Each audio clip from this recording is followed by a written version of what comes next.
We're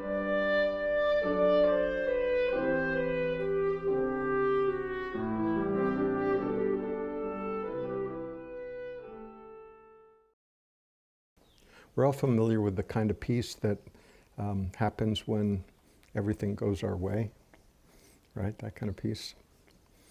Everything works out just like we wanted it to. Feels good. Right? But what this phrase is pointing to is obviously something different. Peace beyond understanding, peace that isn't really explicable in that way, that it's just like things going our way and therefore I feel good. So something deeper is being pointed to. That's something where there is the possibility of peace that's not dependent on circumstances. Right? May go our way, may not. We probably all notice that things don't always go our way. So if our peace is dependent on things going our way, sometimes we'll feel peaceful, and there's often times when we don't. If it's dependent on circumstances, right? So this is just opening up the possibility that there is such a thing as peace that isn't dependent on how things are going in the moment for us. Right? Different kind of peace.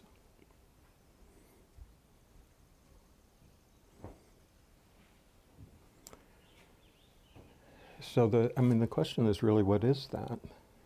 Is that even possible?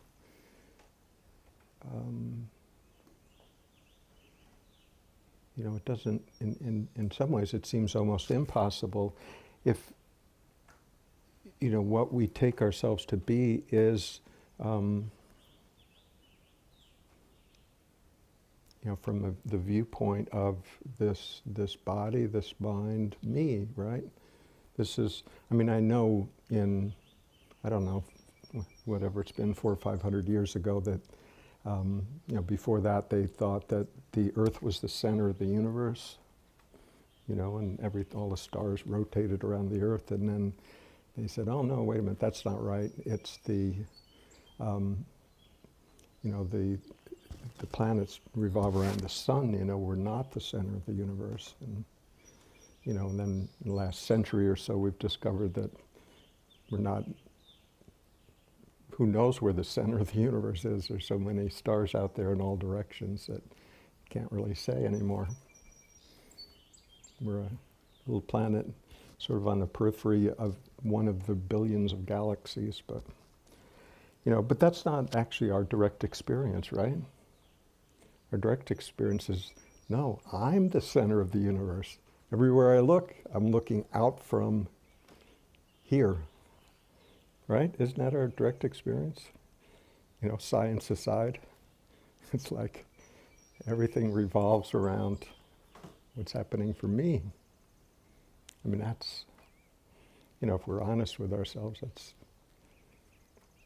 how most of us view how life is, everything that we encounter, is it, going to make me happy? Is it, is it going to be painful? Am I going to like it? Would I prefer something better? Is it something I should be afraid of? Is there an opportunity here, right? It's all just, all of those things are in relation to me, right? Isn't that the sense of it? I know it's not very spiritual to say that, but that's actually our direct experience, isn't it? How we take things to be. We can try, and we've all done this as well. We can try to be, more unselfish and more compassionate and more giving and more helpful and all of that. But it's sort of even that is a fine line. Who are we doing that for? Are we actually completely in service to the other person? Or is there a sense of yes, that's good, and it's the right thing to do. But also, I feel better about myself. Right? I'm a helpful person. I'm a compassionate person.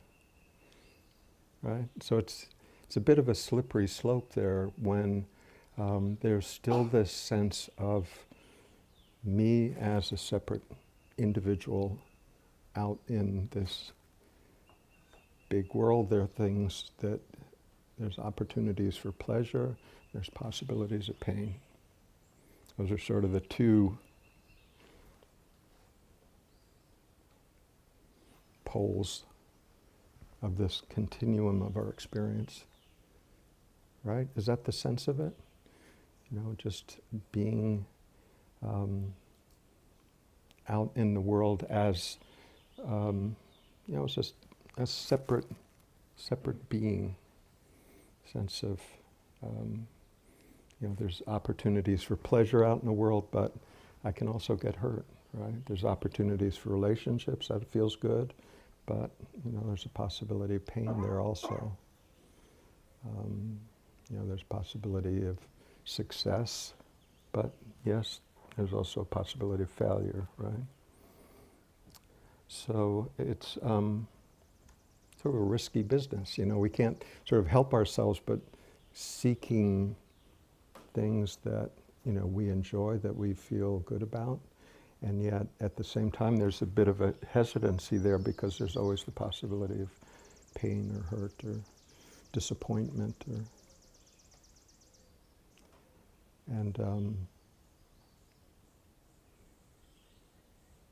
so it's sort of a tenuous thing. When we refer everything to ourself, right? So, we can begin to suspect that what we're really needing to look at is how it is that we're defining ourself, right? If we define ourself as just this organism that sort of seeks to seeks amusement and pleasure and excitement and rewards, and that's sort of this consuming kind of movement, right? And who exactly is it being consumed by? What all that effort that we put out in the world to sort of gain happiness and fulfillment and accomplishment and reward and meaning, what exactly is that in service to?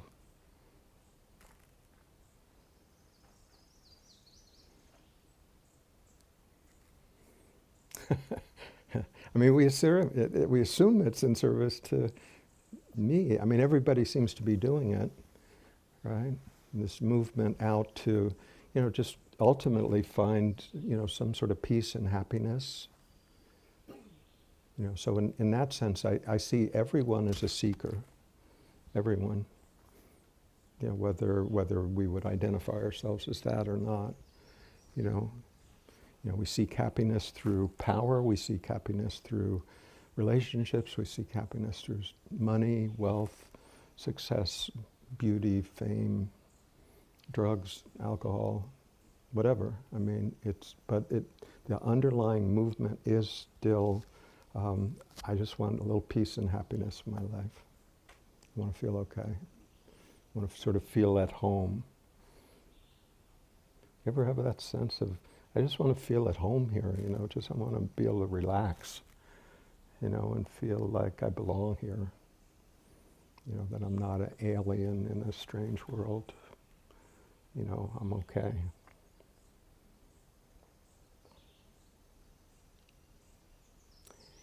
And I'd suggest this movement actually comes from our deepest nature, because somewhere in us we know that we are part of life. we are alive. It's not an accident. It's not just random. But we've been taught otherwise. We've been taught somehow that there's some sort of inherent defect. You're sort of born with a debit, and somehow during this lifetime you have to earn your way up out of it. Just to get up out of the hole, not even to get above zero, just to get to okay, right? Where'd that come from? I mean, when we were born, we didn't have that thought in your head, right? We didn't be born and the next day think, you know what, I feel deficient. That took learning. That was something that we had to learn sometime during this lifetime, something that we picked up in the process.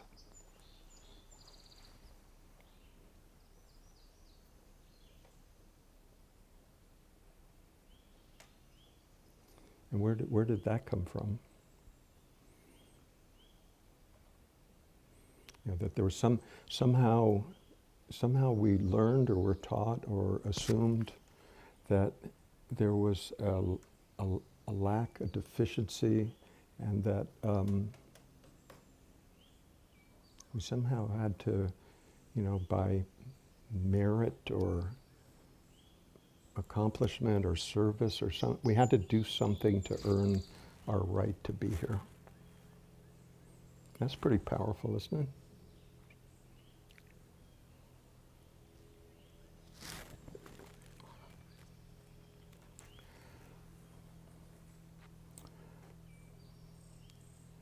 One of the concepts that's really prevalent in the West, at least, is this concept of sin, right? Do something and, it's sort of on your permanent record. But I'm sure you know that, the Bible was originally written, it was spoken in Aramaic or Hebrew, but it was actually first written in the New Testament anyway, in Greek. And in Greek, the word for sin is actually an archery term, and it means to miss the mark.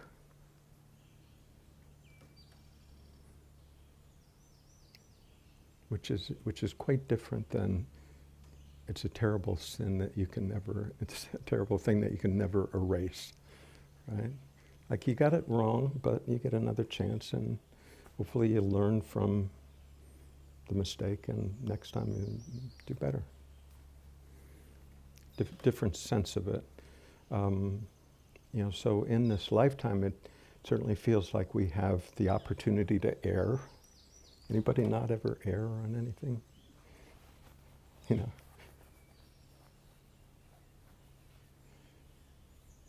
It seems like the only way that you couldn't err is if you weren't trying very hard. If you just stayed at home, and of course that would be a mistake too, but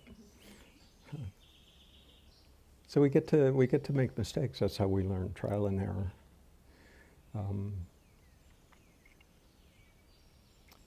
The only unfortunate thing is if we go on making the same mistake over and over again.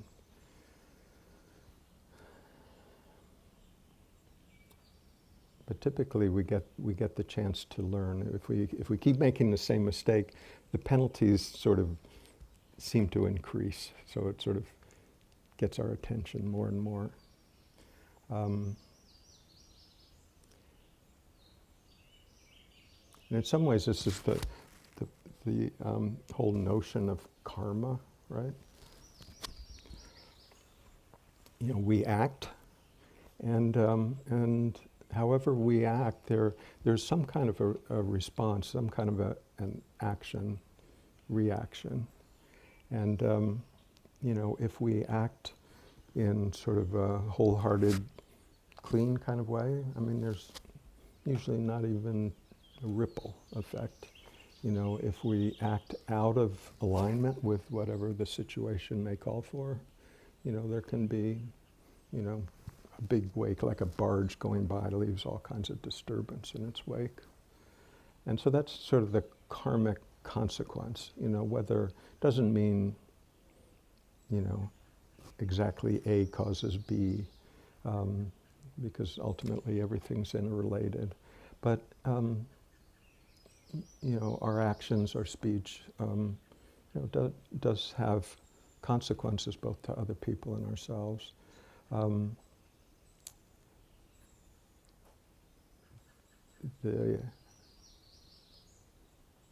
It's not a permanent thing, you know, it's been represented as, you know, over lifetimes and having to fix everything that you did wrong or, you know, do some sort of compensating good or anything.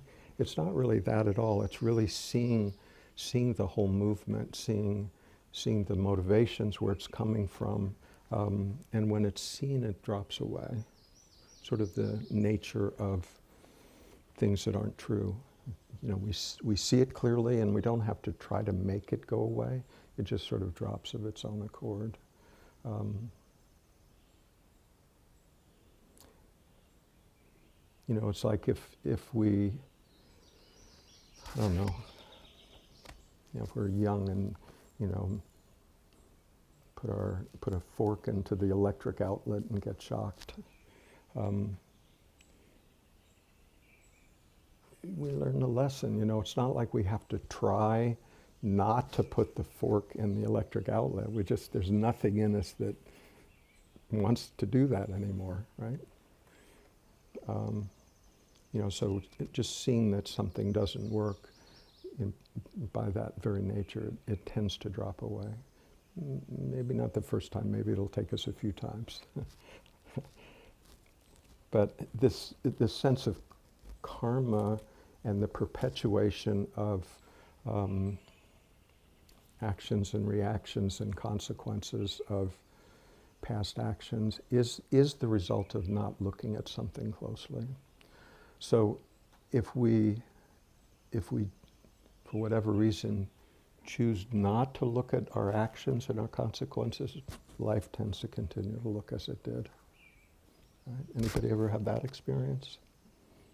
You know, we go on repeating sort of the same mistake until we think, wait a minute, that's just not right. You know, that I've done it. I have the experience of it causing pain either to myself or others, and I don't want to do that anymore. You know, sometimes it takes a few times to really see it clearly, but it's. You know, we're not doing it, at that point we're not doing it because it's the good thing to do or the spiritual thing to do or the moral thing to do. It's just that, it's just, you know, there's nothing in me that can convince me to do that, right? It just loses interest.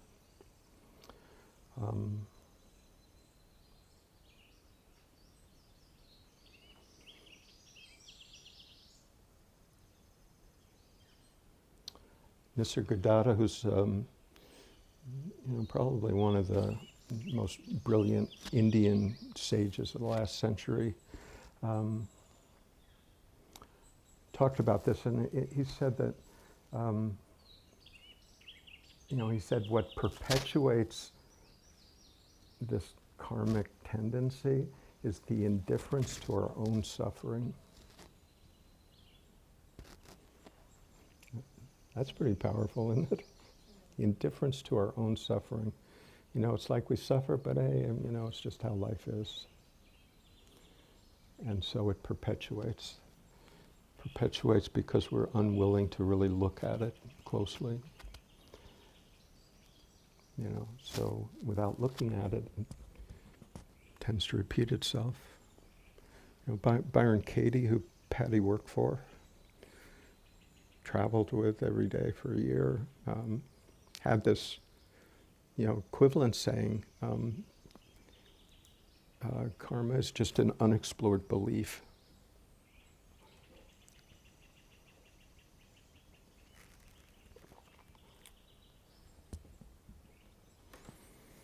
right? We don't look at it, so we keep repeating the same things. You know, when we do look at it closely, really get to the heart of it, then it ceases to have power over us. So there's actually two ways to deal with it. And that's sort of one pattern at a time. You know, looking at each pattern, trying to resolve that. That's nice. I mean, it's a lifelong project, but it's nice. You know, it's probably makes you a nicer person to be around. If you don't take it too seriously, but seriously enough, right? Don't overdo it. Don't become too infatuated with your own progress. That you make everybody else around you miserable, you know. So, you know, be more lighthearted about it. Okay, so that's one way. The other way is just to see that all of that movement, all of that patterning, all of that repetitive behavior is all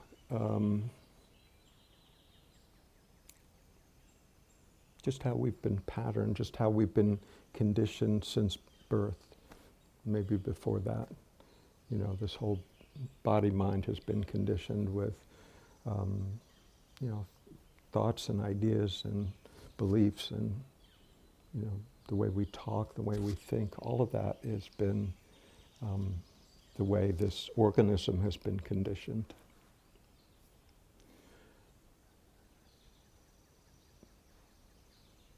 The other, I mean, we talked about, you know, dealing with these sort of quirks or patterns or however you want to think about it. We can deal with those one by one. That's the slow way. The much more efficient way is to notice that all the while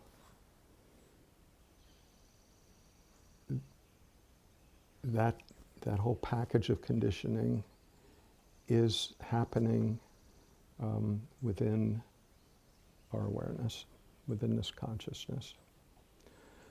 So when we say that, it's not to whitewash the conditioning. It's not like, you know, that'll make it go away. It won't. But it changes our perspective about it. It no longer feels like we're trapped in it. It means more like we're sort of an associate of it, right? We're in the neighborhood of it.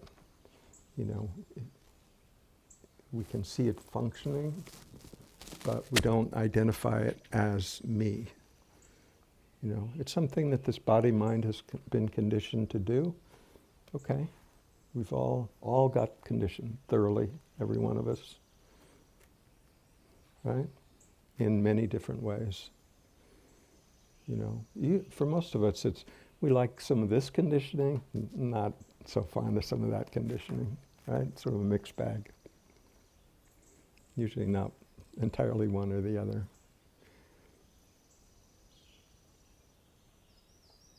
And, you know, there can be some very powerful, life-changing conditioning that can happen. I mean, just that we could just take a single belief. Let's just take the belief of, I'm not worthy. Just that one. You also take, I'm not lovable. Right? I don't belong here.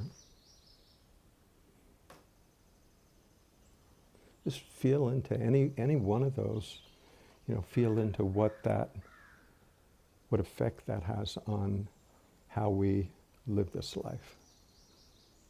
Right? Any one of those. Powerful, huh? I mean, just the power of belief. Just any one of those beliefs just colors everything, colors our entire view of ourselves and the world and what this life is about. I mean, that's the power of a belief. It's the power of how we got conditioned.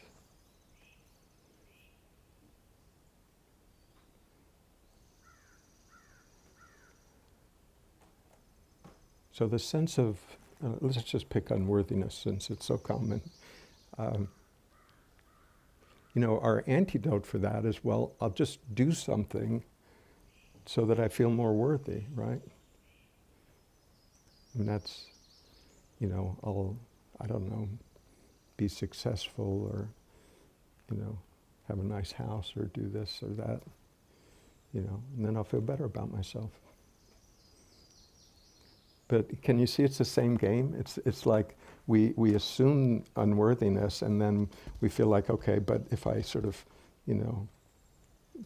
gain merit by doing these things, then maybe that'll cancel it out and I'll end up at least at okay, Hopefully a little better than okay, but I'll settle for okay. But it's the same game, right? We start off with the presumption of unworthiness and then we have to we create the problem and then we figure out what the solution to the problem is. Decide we're unworthy. We don't know how or why or when, but somehow that's sort of ingrained in us. It almost feels like it's, built into the software somehow and I don't know how to get rid of it. And then we have to come up with the antidote.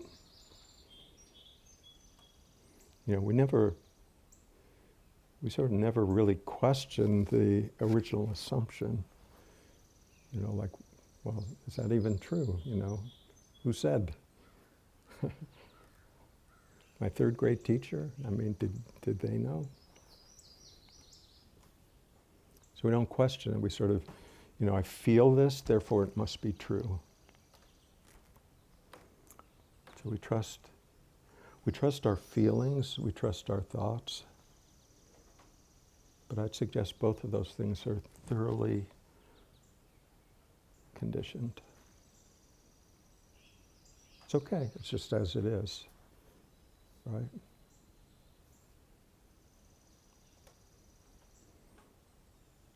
When we really look at our thought patterns and behavior and what we do and what we like and what we don't like, and we really trace it back, we can see how much of that has a source other than ourselves. Just the happenstance of the family we happen to be born into, the friends that we had as kids, our first boyfriend or girlfriend, our teachers, our experiences, all of which are fairly happenstance. And yet we take all that to be actually who we are. So it's just, all of those experiences led to some conclusions about life, which then colored how we viewed life, which then tended to cause us to have other experiences. It's a bit of a circular pattern there. But it's just how it is.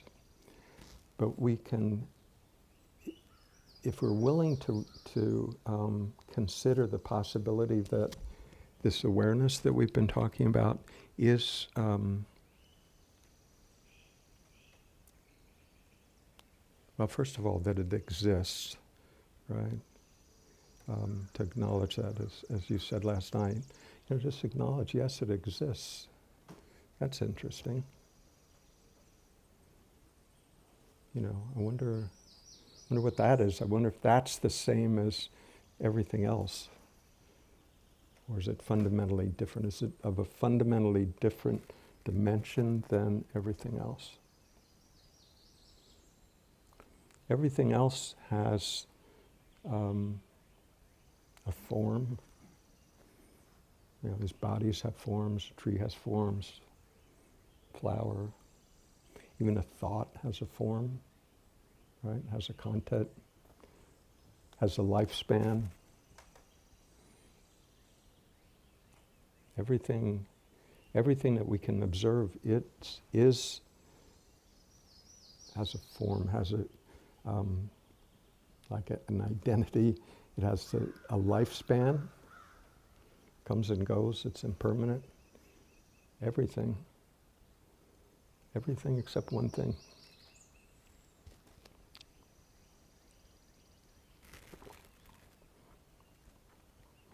So it just suggests that this awareness is fundamentally different in that it doesn't come and go.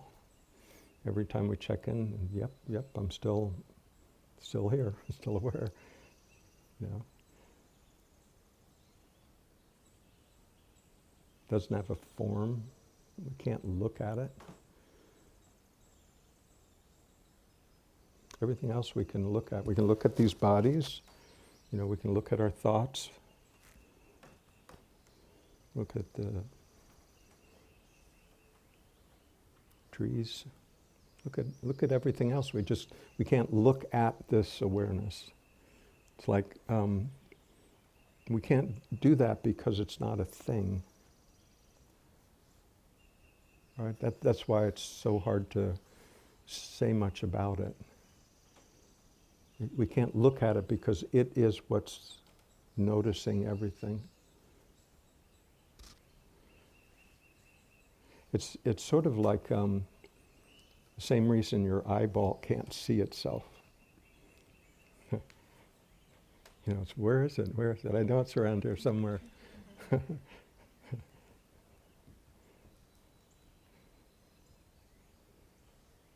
You know, a knife can't cut itself.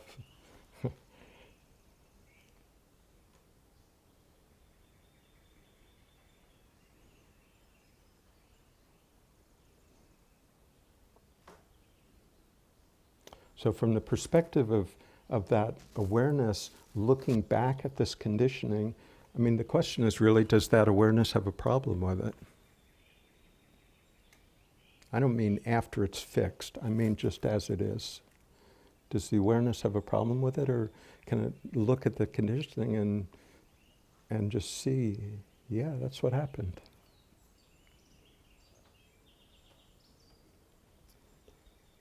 Does that conditioning, no matter what it is, diminish awareness? Or is awareness as untouched as it was ever?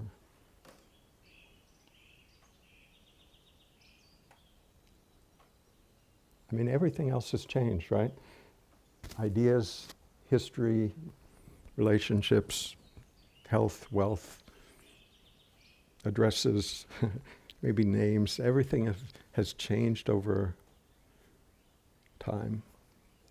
And yet there is this continuity of, but at each point along the way, there was something that was present for it, something that was aware, something that was, we may not have paid it any attention, but it doesn't matter. It was still perfectly fine. You know, so the awareness doesn't insist on, you know, it's not saying, look at me, I'm awareness. It doesn't have to, right? Because it's not dependent on our belief in it. You know, so it's not a matter of theology, it's not a matter of dogma, it's not a matter of philosophy. It's just what it is, just aware. And we tend not to grant it much significance because it's not so common, you know. You know, if you went out into, I don't know, Walmart or something, and walked up to somebody and you said, you know what, I'm aware. What would they say? You know, like, well, yeah, me too. So, you know, and you could say, well, at least we have that in common, right? We can have a friendship based on that.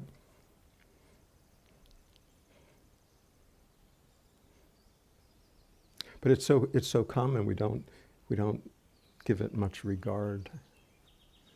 You know, we're not that amazed by it. And yet, you know, we could consider without it, without being conscious of whatever it was that's happening, what would life even look like? I mean, if you weren't aware of anything sort of zombie-like walking through the world, no consciousness whatsoever, just acting out of pure conditioning and not even aware that you were doing it. I mean, that would almost be the definition of a hellish life, wouldn't it? You know, just no possibility of escape. There'd be no consciousness to even have that intent, right?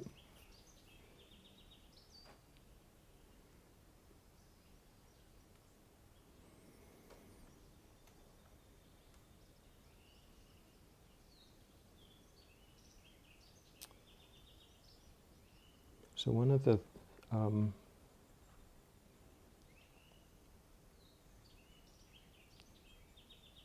I'll just say it first and then I'll explain it.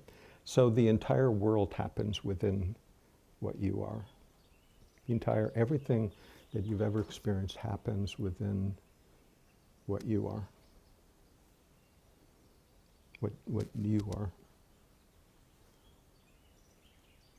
Right? So this isn't a philosophical statement. It's actually physiologically true.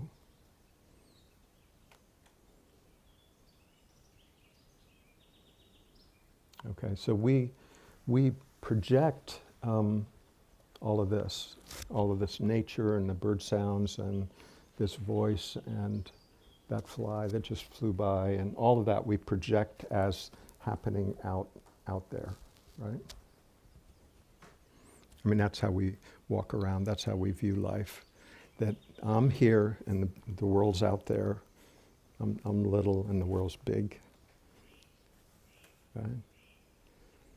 But like that bird sound, where's that actually registered? I mean, you hear it, right? It goes in your ear, your brain reconstitutes it like orange juice, you know, like frozen orange juice turns it back into orange juice. You know, it goes from vibration to an interpretation of sound in your head, and there's something that is aware of that sound. So that entire experience, we project it as happening over there, the bird outside over there. But our entire experience of it is within what you are. Yeah?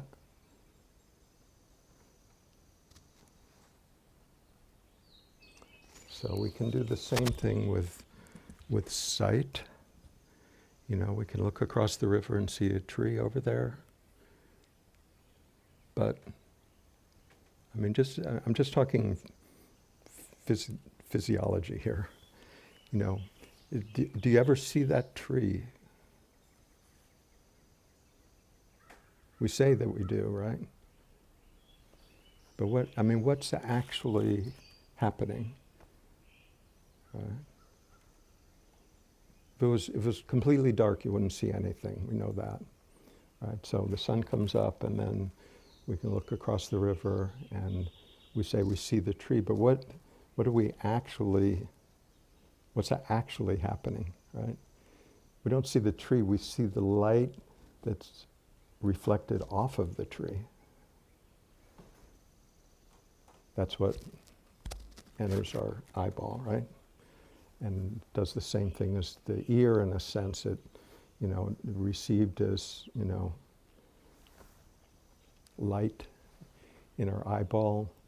You know, it's conveyed back into our brain as an electrical signal.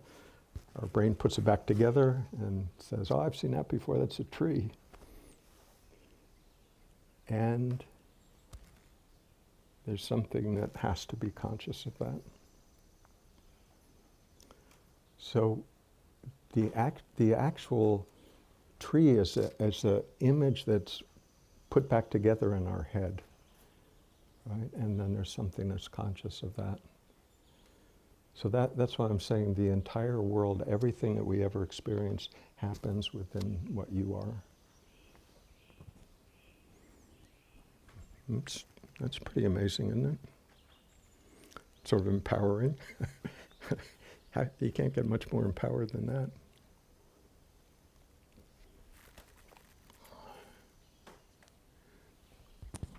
In spirituality, there's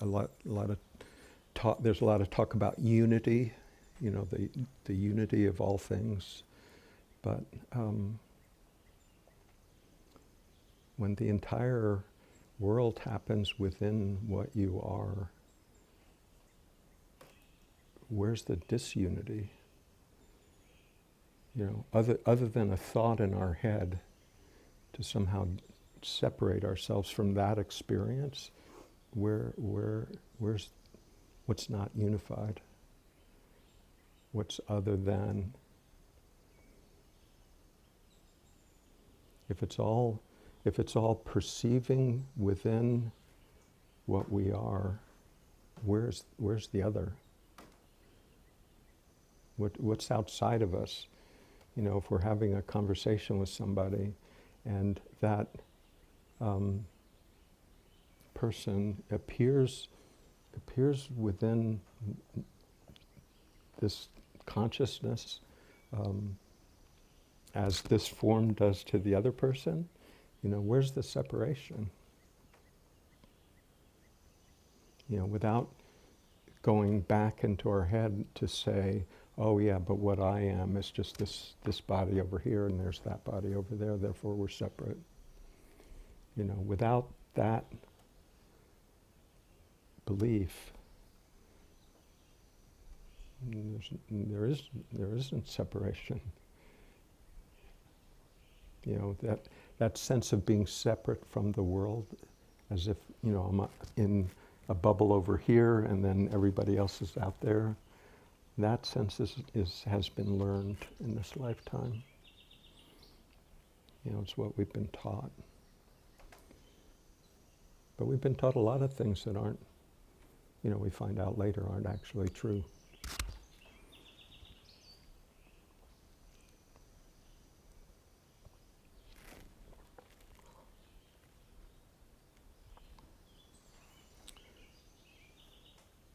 So when we open up to the possibility that, I wonder if my deepest nature really is just this simple sense of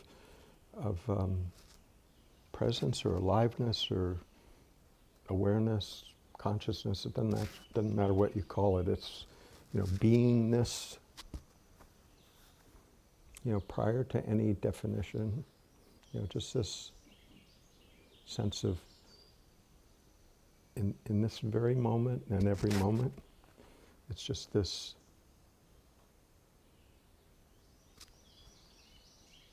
awareness, right? Just being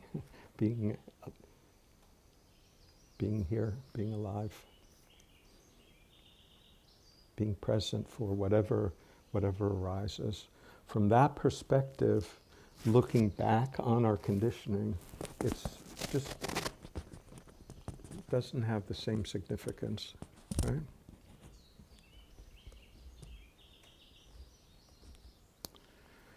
It's still there. It's not a denial of it, but actually by being able to look at it clearly, we're able to see it for what it really is. It's just how this body-mind got conditioned. So it's not actually. In a lot of ways, it's quite similar to, you have your hardware, your computer, and then you add the software to it, and sometimes there's some bugs in it, and it doesn't work quite the way you want it to. It's not actually that much different than that, where we got patterned to believe and behave in a certain way. So we can just look back on it. Yeah, that's what happened. But there's something about just being able to look at that objectively for what it is that it changes it. And the key to it is to do it without judgment.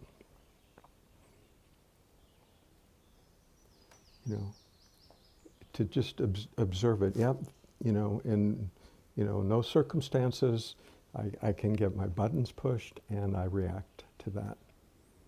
That's the pattern. I see it. And the next time it comes up, maybe I see it a little sooner, the lapse between the event and the reaction, And then I see it, oh, yeah, okay, there's that pattern again. That reaction time just starts to get smaller. So eventually, the offending event happens, and we can feel that sort of surge, like there's that anger coming up, or depression or whatever the movement is, starts to come up and say, oh, yeah, there's that movement again. And just seeing it takes the power away from it. But the key is really to allow ourselves to see it, see the patterning clearly without judgment, without blame. Nobody intended to do it. We didn't intend to take on the conditioning.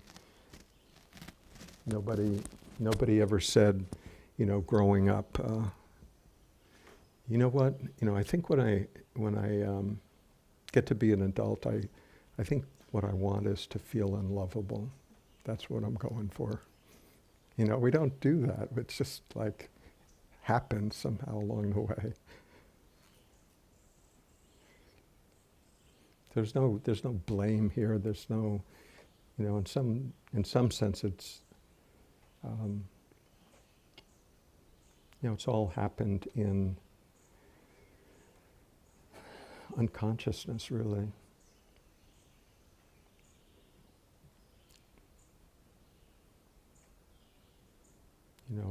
Our parents or teachers or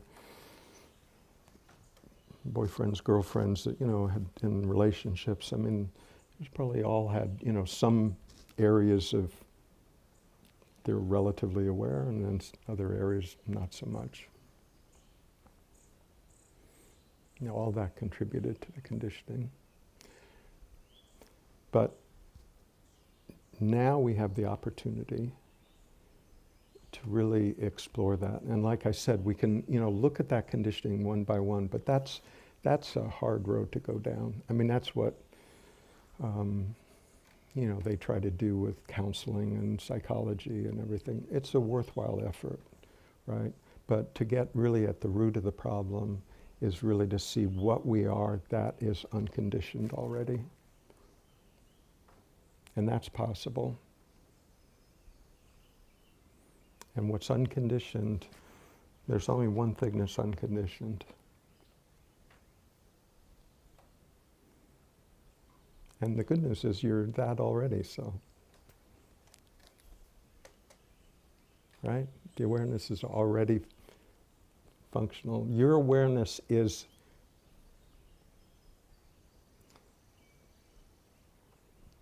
not one iota less than the Buddha's. Truly. The awareness is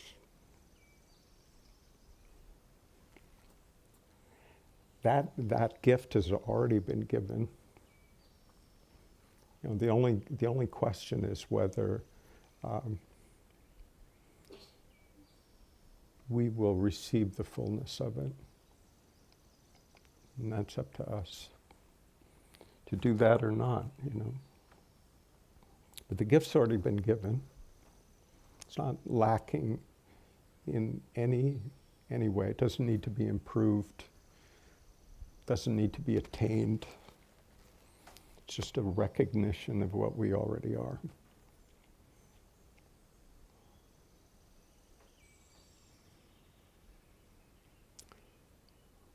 If the challenge in this lifetime was to become something that we're not already, how would you do that? If you were, I don't know,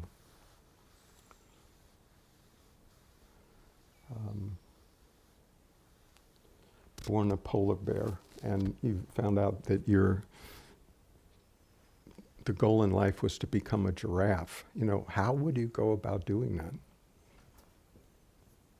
Becoming something that we're not already. Would you earn it? I mean, that's what most people believe. I got to earn my way into heaven.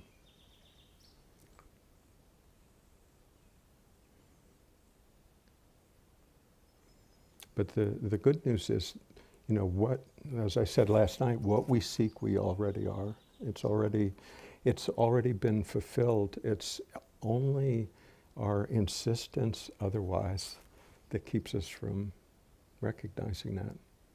It's like, yeah, that sounds good, but couldn't apply to me, right? Not with all these warts and flaws, and not me. That couldn't be true. Do you know that?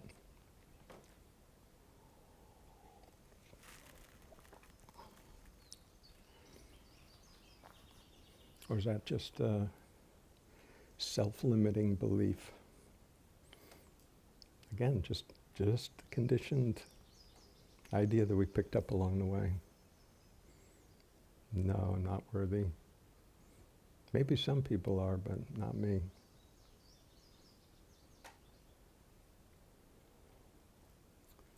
I'm sure you've all heard this story, but it's a powerful story.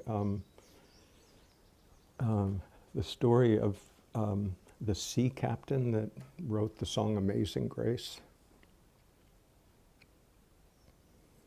So the story was that he was a captain of a slave ship, transporting captured Africans as slaves over to this country. Just a gruesome, awful business, right?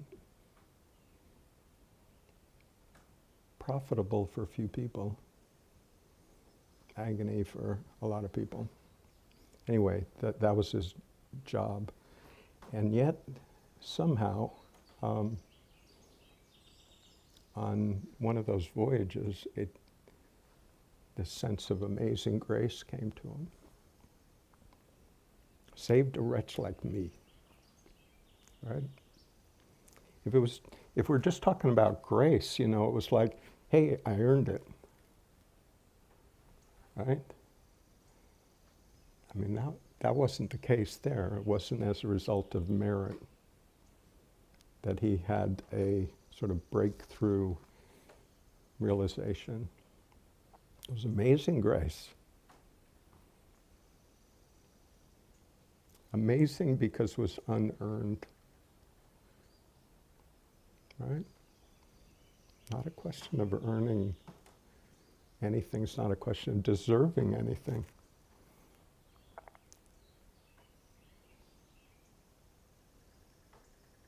Right? It's the same sense of, peace that beyond all understanding, peace that I can't even explain, peace that's there for no particular reason other than it is.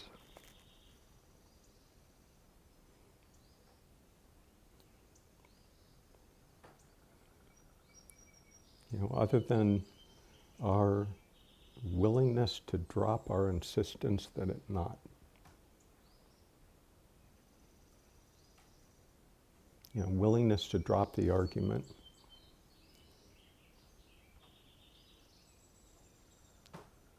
That I'm not worthy. Not me. And I'm not saying to go to the other extreme too. I am worthy, right? That doesn't, it's just, another concept. This is just a simple recognition. It's not an elevated state.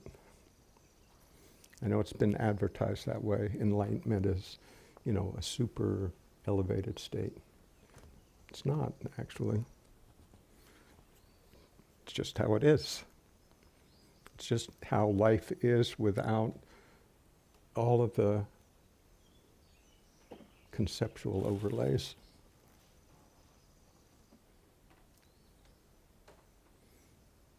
Without all our ideas about it.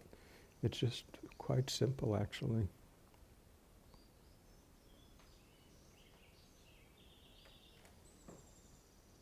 That simple recognition that what I am, what we all are, is already an inseparable part of life itself.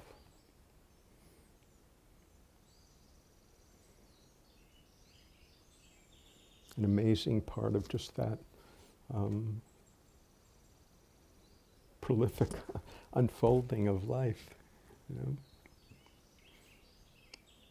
We get to be here to be part of that.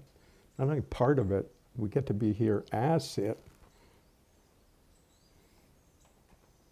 You know, our entire experience is being present for that unfolding, however it unfolds. You know, from the personal standpoint, sometimes it's more fun than other times. That's inevitable. But even when times are challenging, to be able to view it from the point of view of this immensity, to see this whole unfolding of joy and sorrow and bliss and pain, all of it, to be there for the entire unfolding is a gift. It's an enormous gift.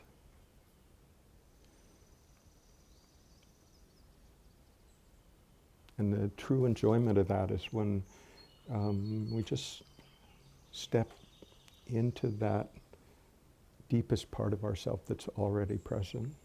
It's already fully present. Nothing lacking, nothing that needs to be improved, nothing that needs to be gained, right? Nothing that needs to be attained. You can only attain something that you're not. What we're talking about here is recognizing what we are already.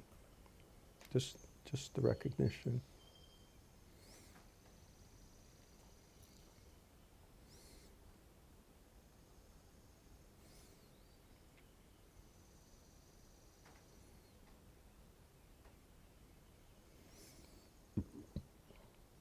And what we can do is to anything that we find ourselves believing or acting from that is less than that is fruitful territory to look at, right? So we don't have to look for something to gain, you know, like some faraway land or, you know, heaven up in the skies, or you know, we can just see what am I believing that's causing unenlightenment in this moment, you know? What's that belief?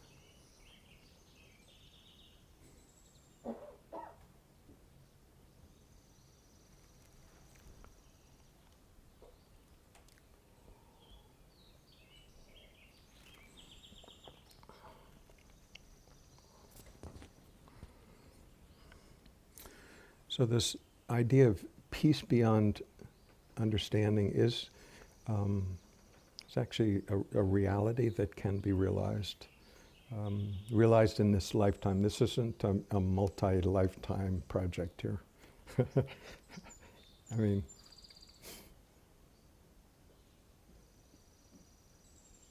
the only reason you would believe that is if you felt like there was something that needed improvement that wasn't sufficient now. You know, if there was something that I had to earn to be qualified. It's one of the most surprising things that this recognition has nothing to do with merit. You would think it would, right? Everything else does, you know. No pain, no gain. Gotta, you know, if it's for free, it can't be worth much. You know, if all those kinds of things. But this is different.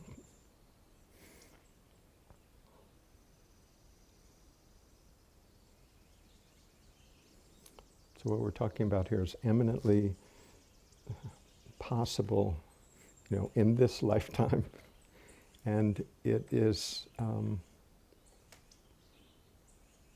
the full recognition of that is unavoidable eventually for all of us. And I can say that because it's what we are already. You know, we can only sort of avoid recognizing what we are, maybe for a long time, but not forever. Right? Sooner or later we'll catch a glimpse of it, like, oh, it was there all along.